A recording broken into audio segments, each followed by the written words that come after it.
আসসালামু আলাইকুম বন্ধুরা, আজকে আমি দেখাবো বাড়ির পরিত্যক্ত জায়গাটা কিভাবে একটা সবজি বাগানে পরিণত করা যায়, তার এক উজ্জ্বল নিদর্শন।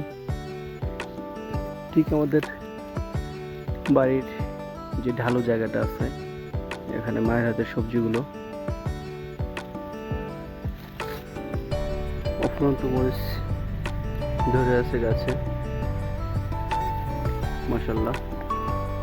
এখানে আবার দেখি কিছু বেগুন গাছ,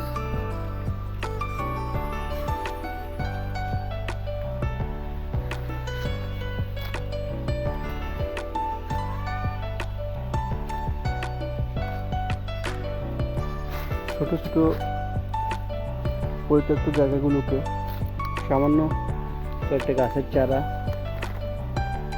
লাগিয়ে দিয়ে নিত্যদিনের যে সবজিটা এখান থেকে আহরণ করা সম্ভব, যেটা আমাদের গ্রাম অঞ্চলের ম্যাক্সিমাম মানুষই করে থাকেন। দেখেন কত সুন্দর বেগুন গাছ, মাশাআল্লাহ। অনেক বড় জাতের বেগুন ধরে আছে।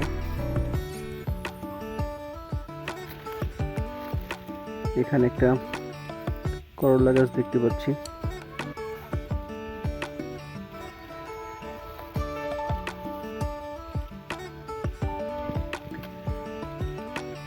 আমরা যারা গ্রামে থাকি, গ্রামের মানুষের অধিকাংশ সবজির বাগানগুলো কিন্তু এরকমই।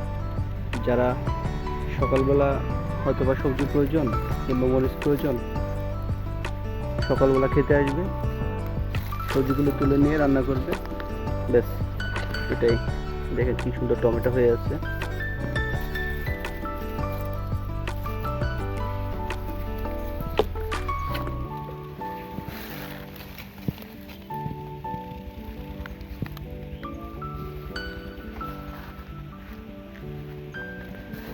এভাবে সারা বছরই টুকটাক সবজি আমাদের এরকম পরিত্যক্ত জায়গাগুলোতে পাওয়া যায়, এবং আল্লাহর অশেষ নেয়ামত বলতে হবে। কারণ আমাদের গ্রাম ভিত্তিক জায়গাগুলোতে অধিকাংশই বিনা সার এবং কীটনাশকেই এ ধরনের সবজিগুলো পাওয়া যায়।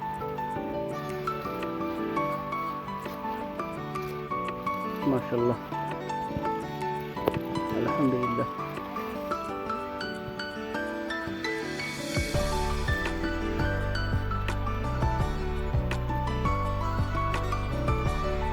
কি পরিমাণ মরিচ ধরে আছে।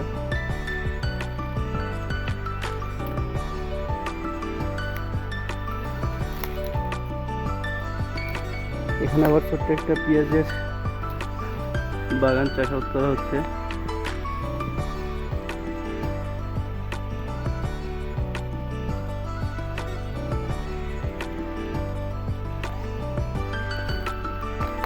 এক কথা বলতে গেলে মিশ্র বাগান, সবজি বলেন, পেঁয়াজ বলেন, সবজির মধ্যে বেগুন আছে, টমেটো আছে, করলা দেখালাম, পুঁইলতাও ছিল,